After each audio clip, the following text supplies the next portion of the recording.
The southwestern Iberian Peninsula is home to an extraordinary ecosystem.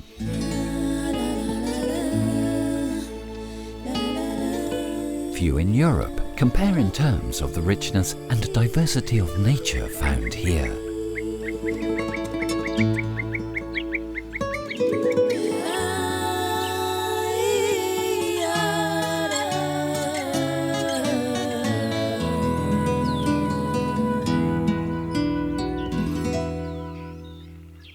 And it was something of a miracle because thousands of years ago it was formed by man's own hand.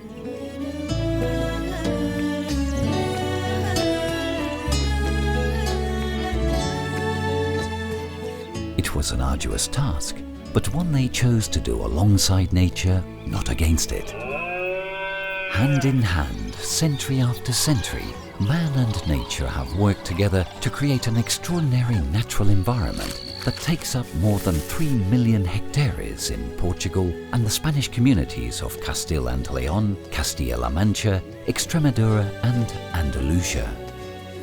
The majority of the land is included in the Red Natura 2000, a European network of protected areas, and also includes 2 prominent Spanish natural parks, Cabañeros and Monfragüe. This natural, unique and magical space is known as the Dehesa.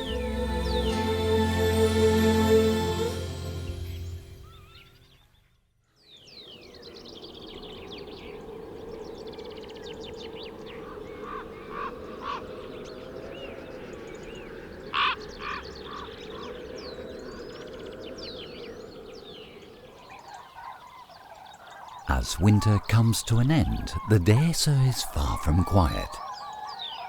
As the days get lighter and the harshness of winter begins to pass, this place is alive with the mating dance of the common crane.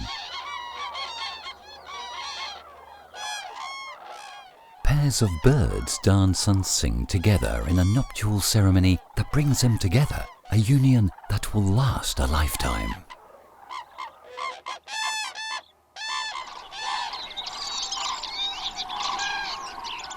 The fruits of their marriage will not be born here, but thousands of kilometers away. The nuptial dance means they're about to start their return journey back to the northern extreme of Europe. And that's where they'll raise their young.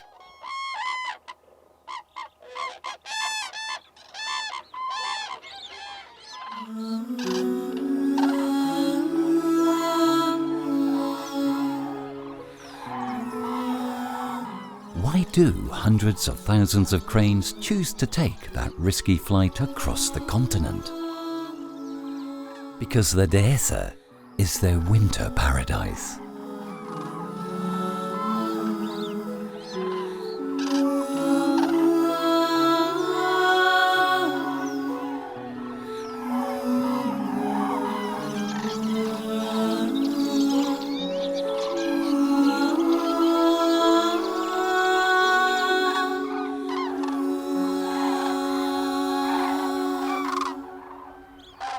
They arrive to find a mild climate and an abundance of nature gravitating around a small, nutritious fruit, the acorn.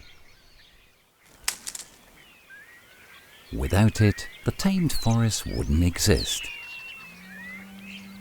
They're the fruit of the ecosystem's 2 most important trees, the holm oak and the cork oak, and feed the cranes along with a host of other animals such as Iberian pigs. These are the precious acorns the pigs feast on while they roam through the Dehesa in autumn and winter. They're what gives the meat such a unique flavor.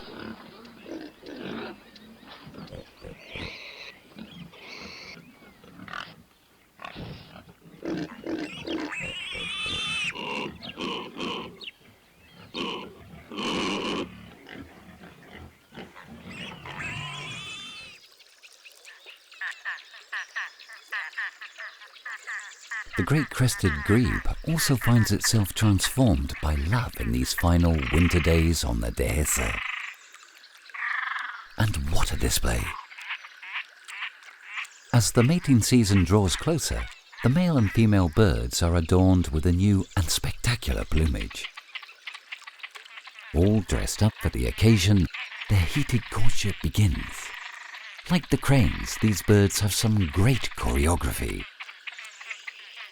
But it all happens on the water.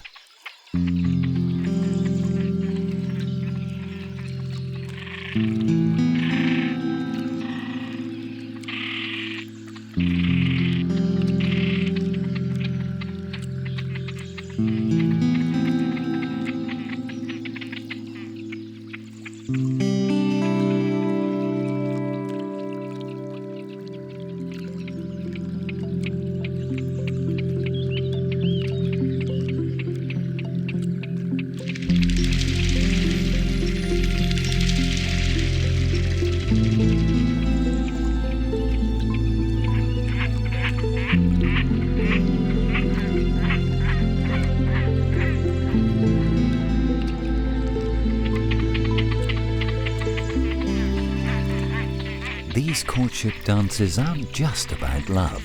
They're also a sign that the Dehesa is about to wake up to spring.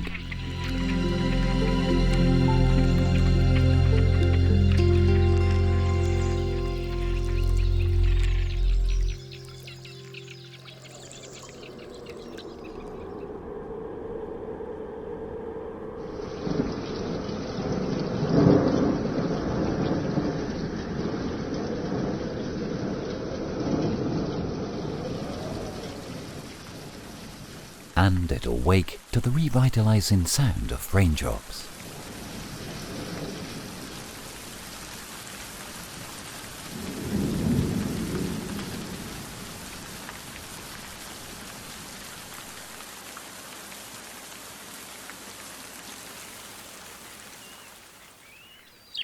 And what comes after the storms is breathtaking.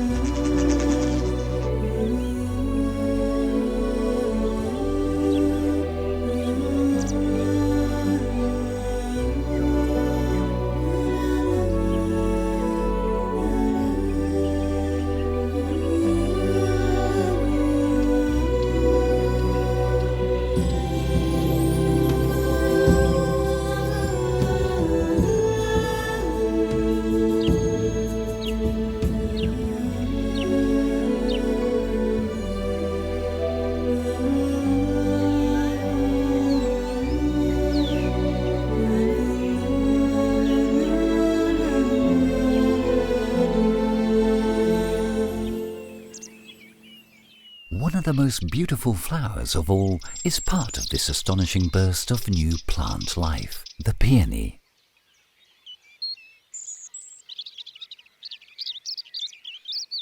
And when it comes to its reproductive system, it pulls out all the stops to get allies on side to help. Like this Cetonia beetle, which will gorge itself on the flower's pollen. But it doesn't matter. The peonies produce vast quantities to make sure all their insect visitors go on to pollinate other flowers.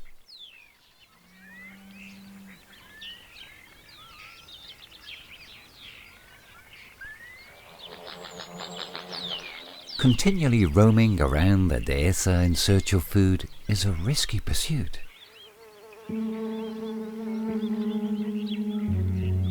Luckily for this beetle, its shield will protect it from the weaver of the large web it's dared to explore.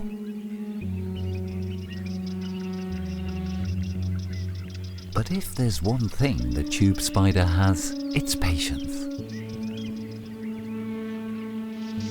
Sitting comfortably in a homespun cylinder where it protects its eggs until they hatch, the spider patiently sits in wait for its reward. And it knows it'll come sooner or later.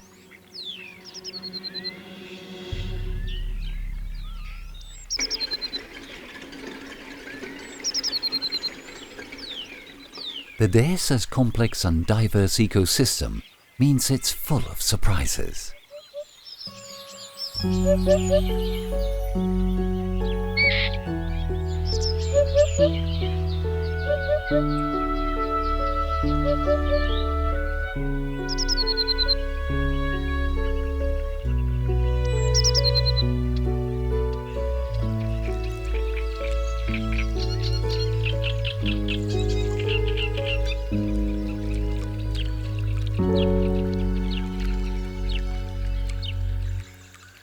Bream and calandino ripple the surface of this pond as they take full advantage of hatching insects brought on by spring's arrival.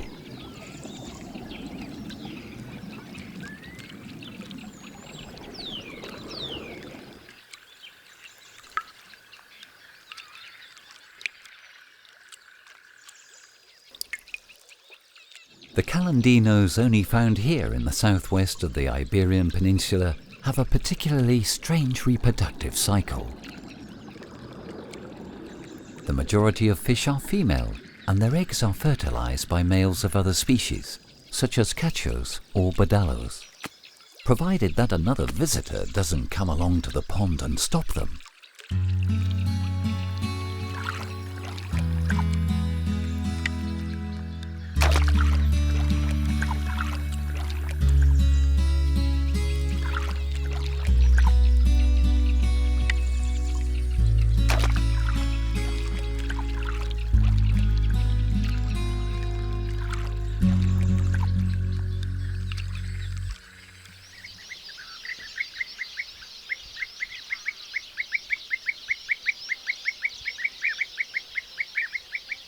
Every spring, the bee-eaters arrive from Africa to the Dehesa to procreate.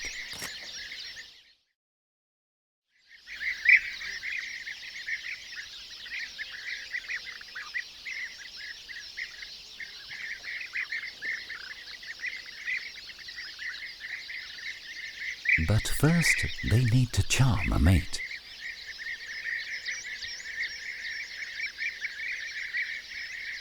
So the males spend a lot of time grooming their feathers and sharpening their beaks, which they use to catch bees to give as gifts when courting and also to dig their nests.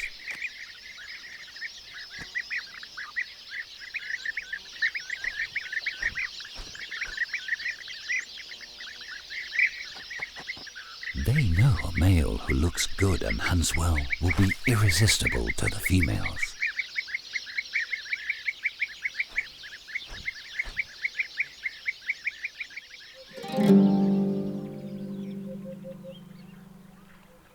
This holm oak has seen as many as 800 springs. When it sprung out of the soil, battles between Muslims and Christians were ravaging this very earth in the Middle Ages. It was fully grown before Charles Darwin had even published The Origin of Species. And today, after 8 centuries, this matriarch of the Dehesa continues to stand proud.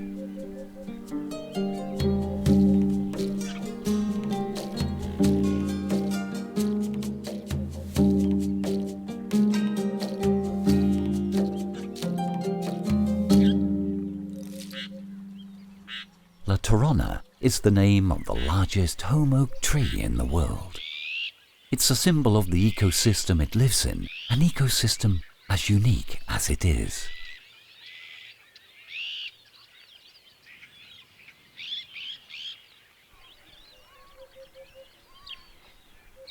Still today, in the innermost depths of the land, there are traces of the primordial Mediterranean forest that brought the Dehesa to life. In the Neolithic period, human beings began to make clearings in the thick undergrowth to allow them to make land for cultivating plants and grazing their livestock.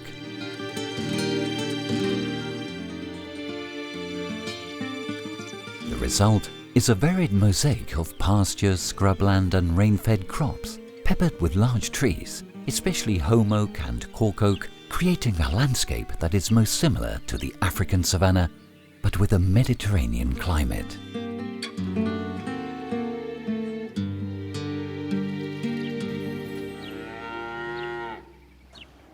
The Dehesa is the continent's best example of the perfect natural balance between man's use of natural resources and the conservation of biodiversity.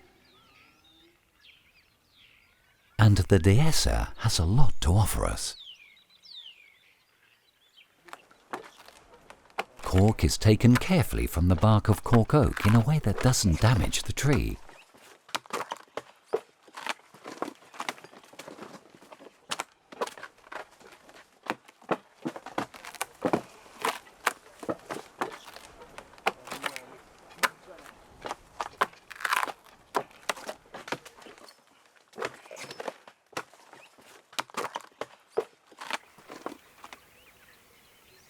Pruning provides materials for charcoal, and the piconeros, charcoal sellers, continue the tradition of making charcoal, something that has been passed down through the generations.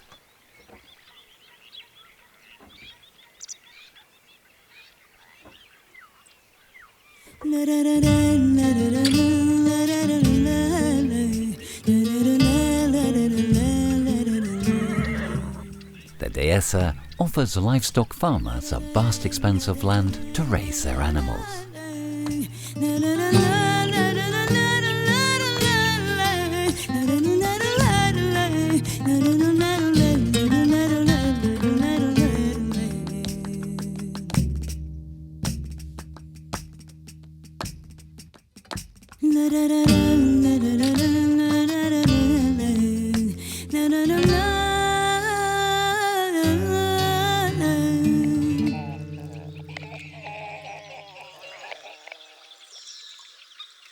Tame and wild live alongside each other with a mutually beneficial relationship to sustain life on the Dehesa.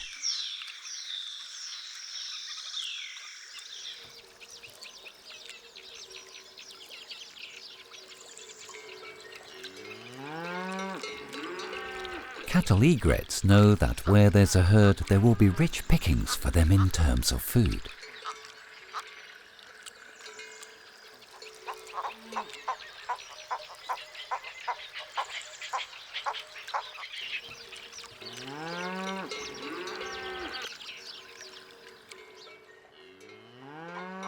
And while cattle graze, taking advantage of the rich resources and fertilizing the land at the same time, they stir up all sorts of insects. And the cattle egrets are ready and waiting to take advantage of them.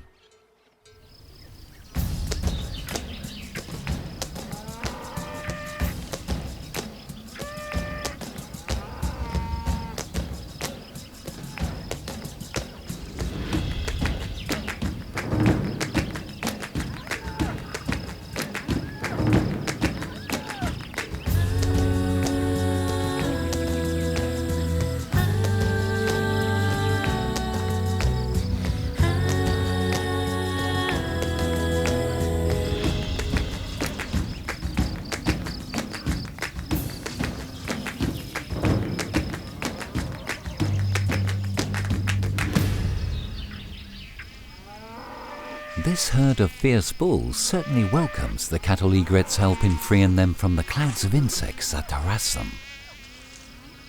The bulls' rage or their scare tactics swatting them to the ground don't help after all.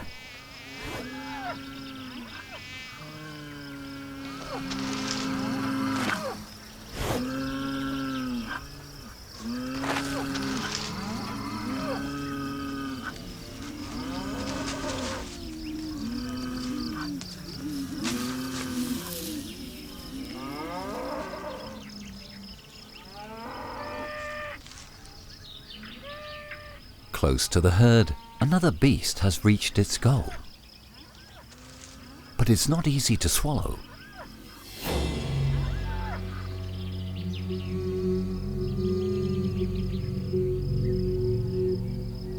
A hooded snake has caught a large Samodromus lizard, bigger than itself. But this snake, found only in the southern half of the Iberian Peninsula and west of Maghreb, isn't put off by a gastronomic challenge. Its venom takes effect, paralyzing but not killing the lizard. And it starts to swallow it down.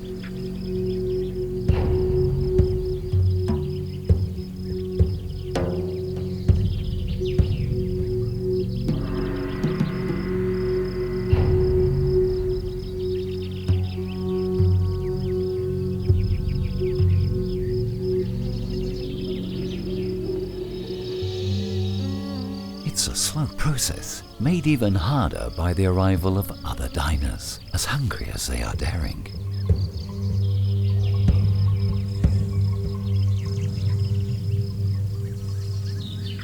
Forest ants hunt insects and also feed on carrion, and see the immobile lizard as an opportunity for something to get their strong jaws into.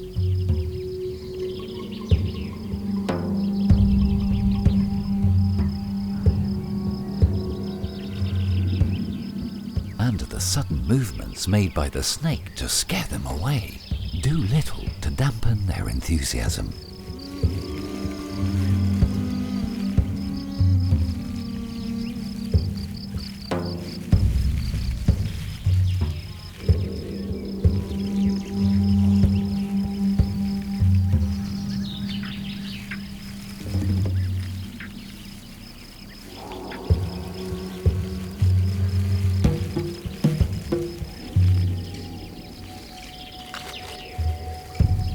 It will take it more than an hour, but in the end the hooded snake will devour its prey, something that will keep it alive for a few more days.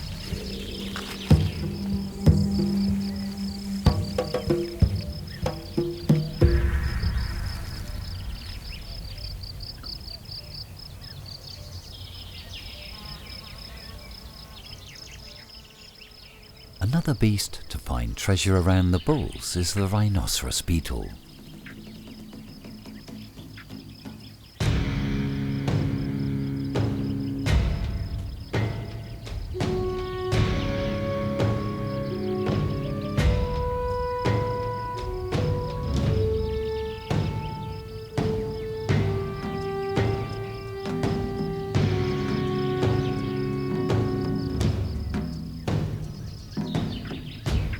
The male, as the protuberance on its head shows, is driven by procreation. And for that it needs dung. So a herd of bulls resting is for him like walking into the Garden of Eden.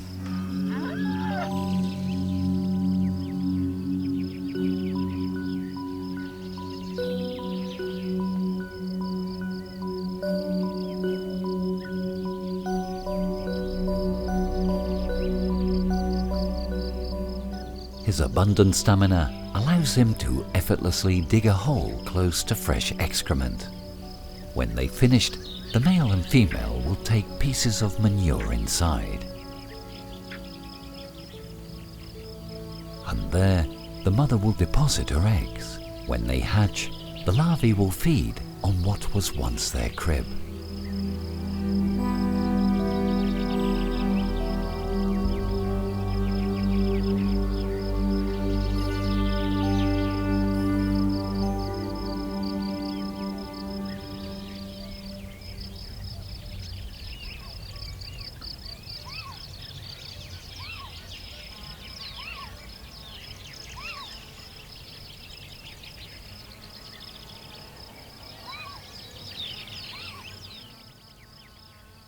The rhinoceros beetles in turn are part of the owlet's diet.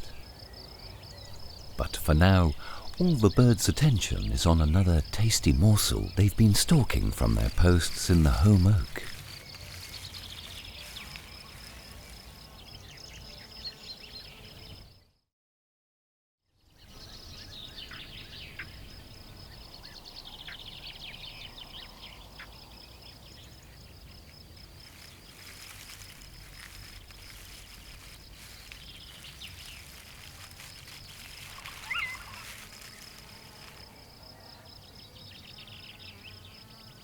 A new player arrives on the scene.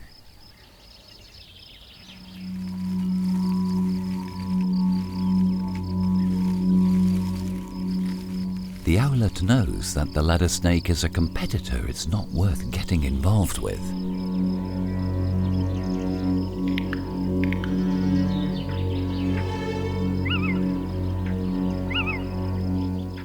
Stay calm. With a bit of luck, it hasn't noticed the mouse and has carried on its journey. The ladder snake, only found in the Iberian Peninsula and zones around the European Mediterranean arc, covers a huge amount of ground every day in search of vertebrates, their favorite meals. Bad luck for the owlet, and even worse for the mouse.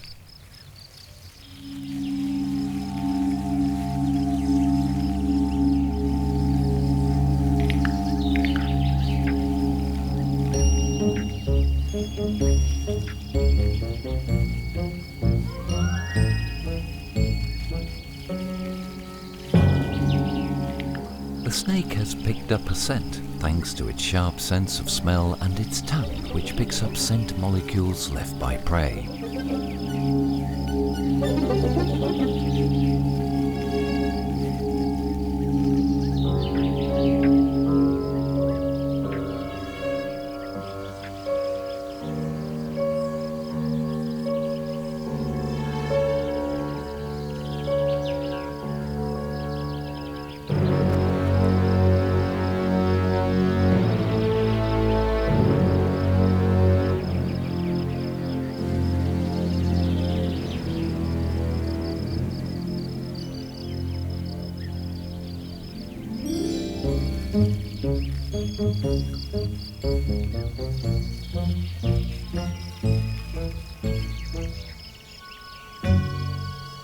But something has alerted the mouse of imminent danger, giving it time to escape and find a place to hide away from its predator. But a stack of rocks are no obstacle for the ladder snake. It can find its way into any hollow. This stubborn and agile hunter can climb even trees effortlessly.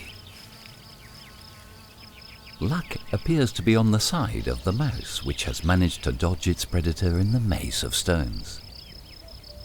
The ladder snake is left with no choice but to continue its hunt on the Dehesa for less quick-witted prey. Meanwhile, the mouse makes a quick getaway until it finally feels safe. A dangerous feeling in nature.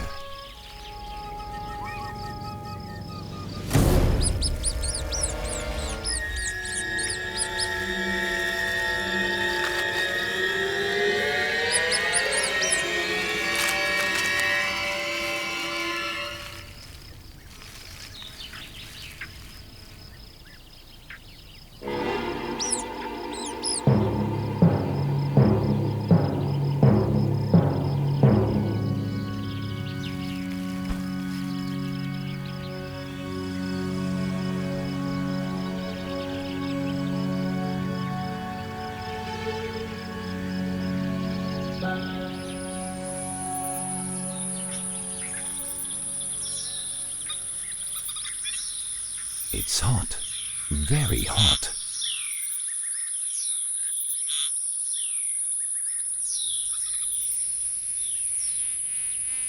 Summer is the hardest season for all of the Dehesa's inhabitants. It barely rains, and it's not uncommon for temperatures to exceed 40 degrees centigrade on successive days.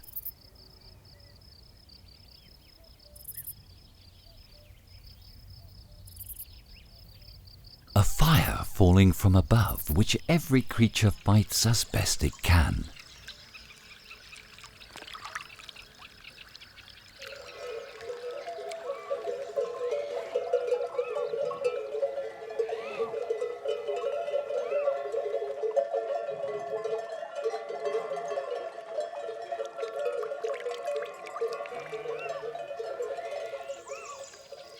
More and more wetlands and ponds are disappearing because of the brutal sun, so the ones that survive are very much in demand.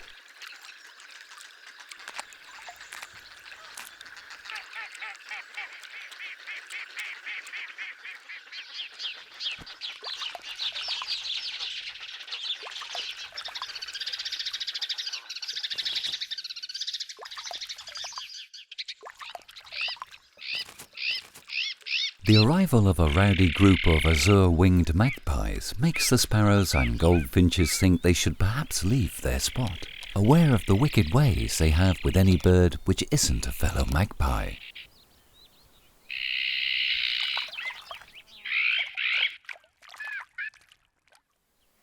they're particularly gregarious too, spending a lot of time forging links amongst themselves, for example, by getting rid of parasites on each other after a refreshing dip.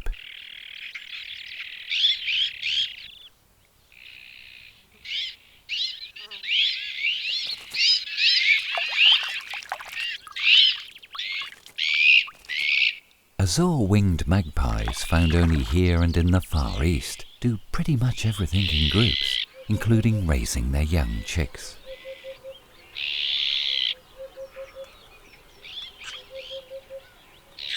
It's common for parents to get help from other magpies to feed their young.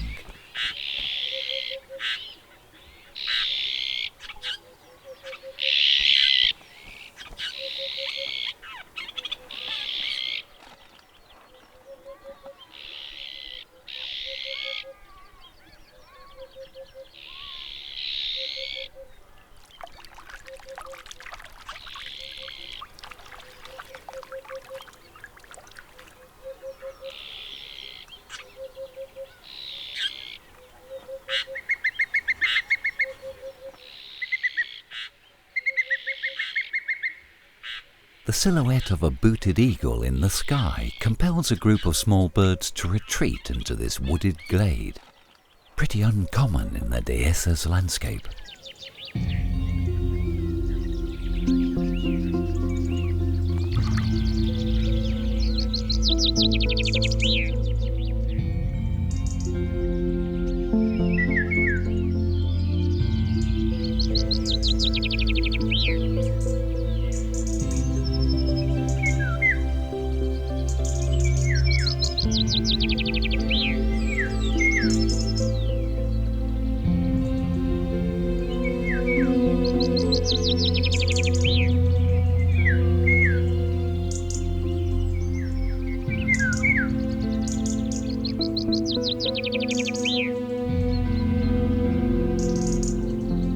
The density and variety of species that make up this glade encourage moisture from the nearby Atlantic Ocean, turning it into a perfect spot for small birds to come and find food, shade and water. And a safe refuge, at least that's what they think.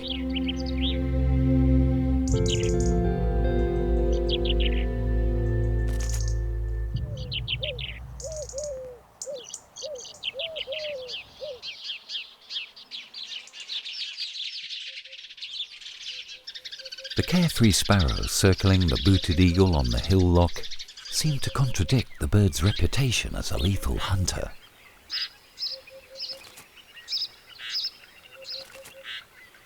It is one though, and one of the most feared on the Dehesa.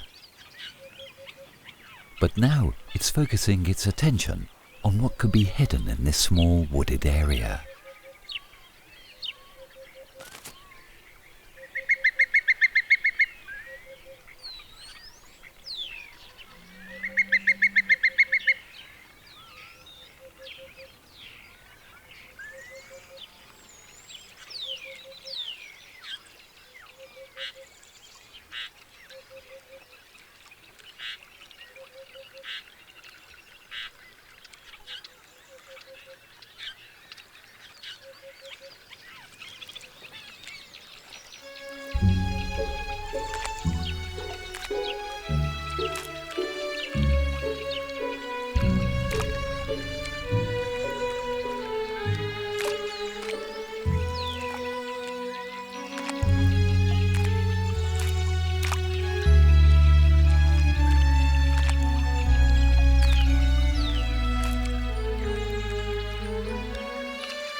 It would appear the booted eagle wasn't exactly hungry.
The Spanish pond turtle must be one of the few inhabitants of the Dehesa that don't flee from the summer sun. In fact, they love it.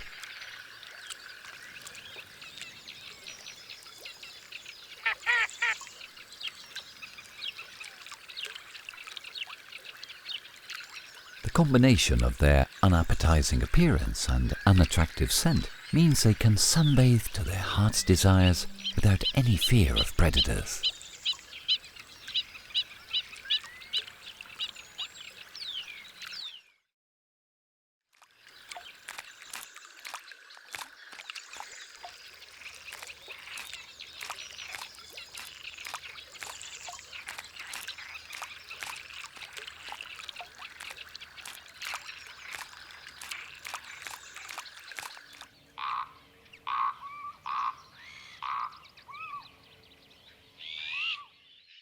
It isn't the sun or the lack of rain killing the Dehesa's most characteristic trees. Corpses of holm oaks, cork oaks and oaks are rotting away, beaten by la seca.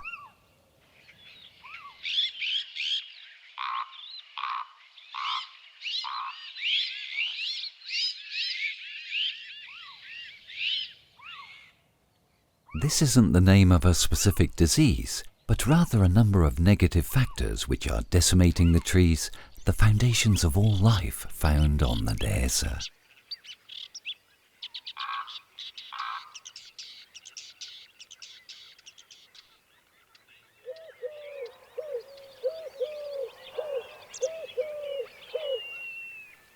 One of the factors responsible for la seca comes along in summer.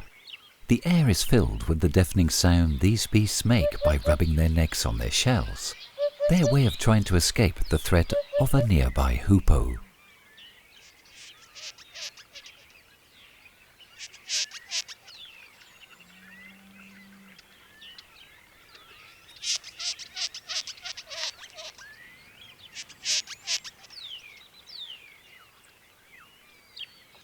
They are out in search of a mate. And they're in a hurry, because when the season's over, they will die.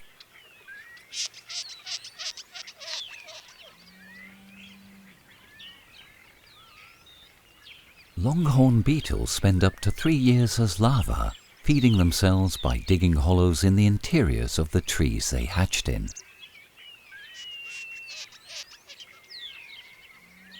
They build up their strength this way and in the process pave the way for fungi and other diseases to get into the tree, especially if the tree is particularly old.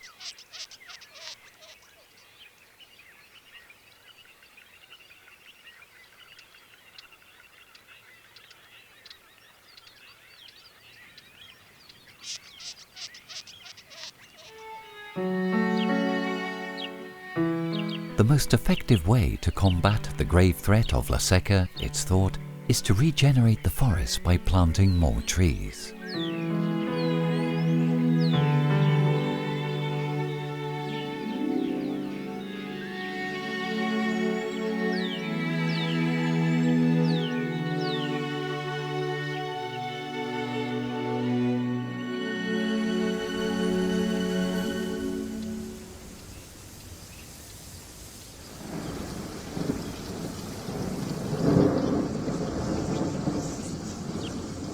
The storms that herald the end of summer, the shortest days and the most benign temperatures mark the start of an event that makes the Dehesa shudder. The bellowing of the Iberian deer.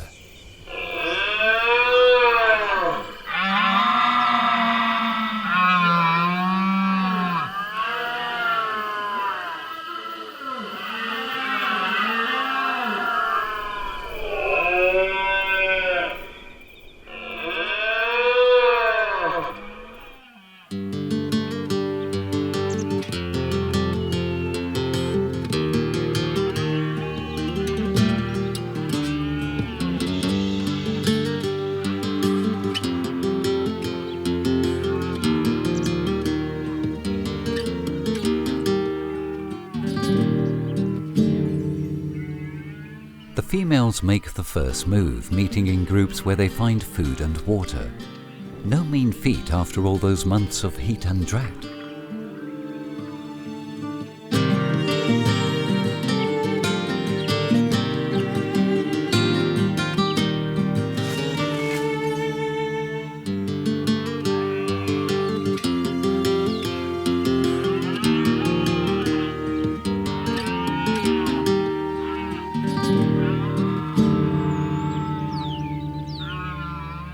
The Iberian deer begins its mating season when summer's coming to an end, not into autumn like their cousins in the central and northern parts of Europe.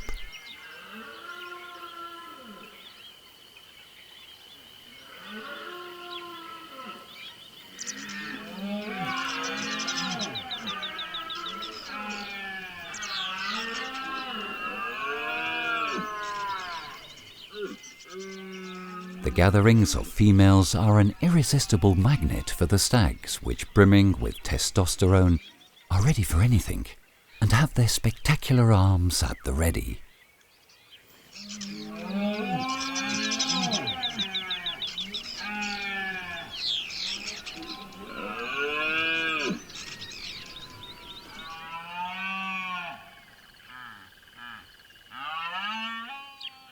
It must be a major shock to the young fawns which have yet to experience this bellowing, to be suddenly faced with these fierce bellowing giants in hot pursuit of their mothers.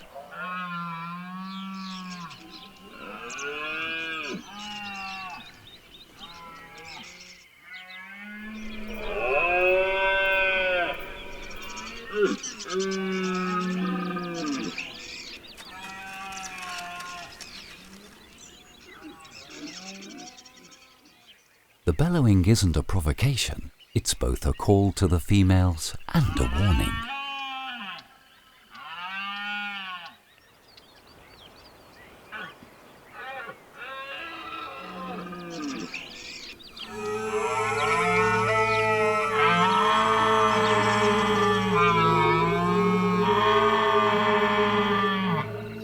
It prevents physical confrontations. The strength and level of repetition of the bellowing warns any approaching males which they need to get past if they want to approach a particular group of females.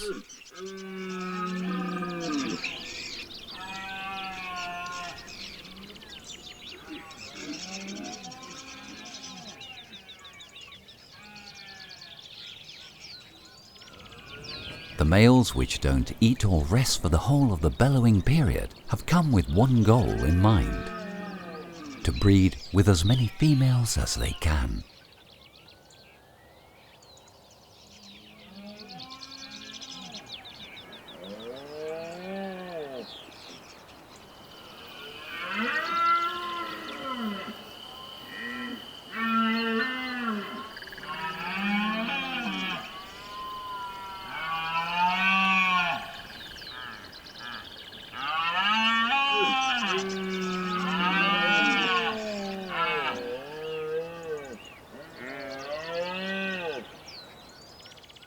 It's an impulse that gets into every cell of their bodies. And even the warnings they get do little to quash it.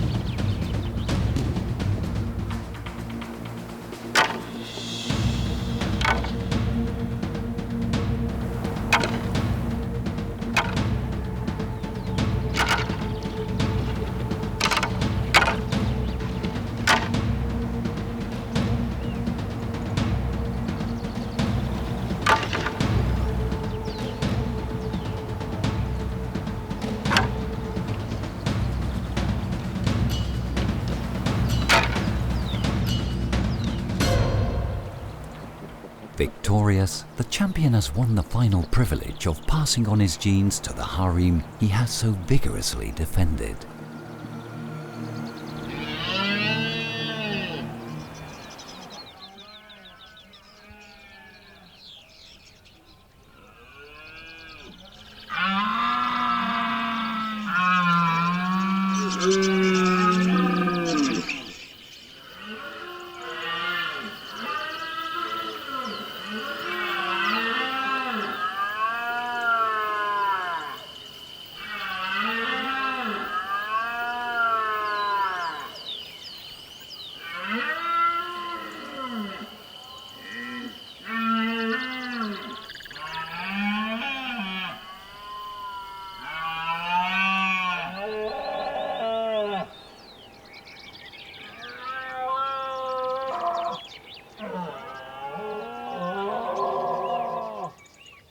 At the end of the bellowing, the males and females separate and retreat into the Dehesa.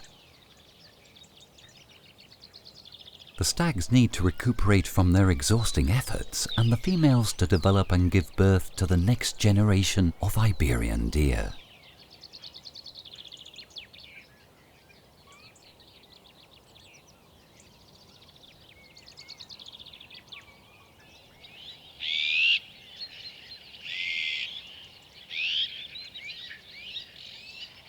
The bellowing sounds have gone, but the air of the Dehesa is far from barren.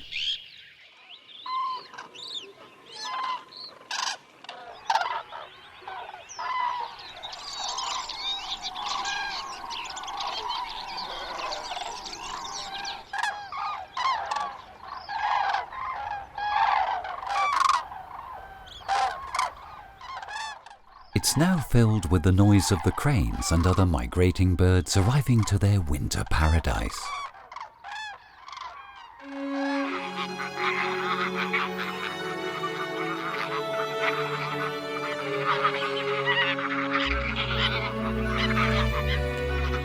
The cycle of nature has completed once more. Life goes on. The Dehesa is alive.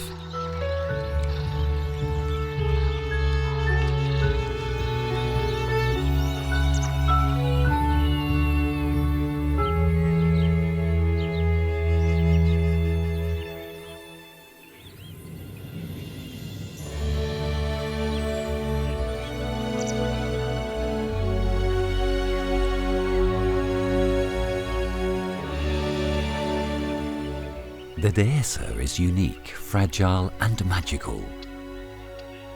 And it stays this way because each dawn marks another chapter in a long and fascinating history of wildlife, respect, sustainability and conviviality.